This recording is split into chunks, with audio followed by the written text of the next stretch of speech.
Samantala, sa mga sandaling ito, makasama po natin sa linyang telepono si Romel Ramos. Siya po ang GMA News stringer natin. Kaugnay pa rin ng vigil na ginagawa para dito po sa mga biktima dito sa may Madlum River. Romel? Gigi, nagdeklara ng day of mourning ang Bulacan State University para sa mga nabiktima ng flash flood kahapon sa Madlum River, Barangay Sibol, San Miguel, Bulacan. Walang pasok kanina ang first year tourism course ng Bulso at nagsagawa din ng prayer vigil ang mga estudyante upang ipagdasal ang mga nawawala, nakasurvive at mga namatay na kapwa nila estudyante. Ayon kay Dr. Mariano De Jesus, presidente ng Bulso, bumuo sila ng crisis committee na siyang tututok sa insidenteng ito. Nagsasagawa sila ng sariling investigasyon upang alamin kung saan at sino ang nagkulang at ang field trip ay nauwi sa trahedya. Suspended na rin ang lahat ng mga nakatakdapang field trip sa buong universidad. Pinag-aaralan na rin ang pagsilip sa mga syllabus kung maaari ng alisin o bawasan ang mga activity sa labas ng eskwelahan.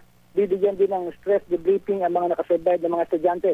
Handa din daw tumulong ang pamunuan ng Bulso sa pamilya ng mga nabiktima na nasabing trahedya. Gigi? At Romel, kumusta itong mga estudyante na nakaligtas dito sa pangyayaring ito? Inabanggit mo magkakaroon ng stress debriefing itong mga batang ito. Kumusta sila sa ngayon? Yung ibang mga nakasurvive ay dumadalaw na dito sa kaklase nilang namatay, particular itong si Helena Marcelo. At may mga kinakwento sila dito, Gigi, na may mga pagkakataon sana na iwasan yung trahedya kung may mga nagawa pang ibang bagay gaya ng kung meron daw sanang life vest ang mga estudyante sa pagtawid ng Madlum River kahit daw ang ilog ay hanggang tuhod o hanggang bewang lang, posibleng nakaligtas pa itong mga nabiktimang ito. At taliwas dun sa mga naunang ulat, Gigi, ay sinasabi ng mga estudyante yung nakaligtas na walang nagbawal sa kanila na tumawid sa nasabing ilog. Yun daw ang pinagtataka nila na meron silang kasamang tour guide at umulan naman before, bakit nandun pa rin, malakas pa rin ang loob ng mga ito na itawid sila sa nasabing ilog.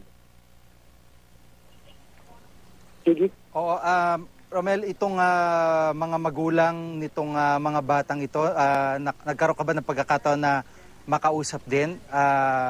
Naririyan ba sila sa vigil na sinasagawa? Yung ibang estudyante, may kasamang magulang dito at umiiyak pa rin sila sa nangyari, At yung iba ay takot pa, yung iba ay na-trauma pa. Pero yung ibang estudyante ay nakakapagkwento na, yung mga mismo nakasaksi kung paano nila nakita sa kanilang mga mata na agusin ng malakas na agos ng tubig ang mga biktima. Maraming salamat, Romel Ramos. At sa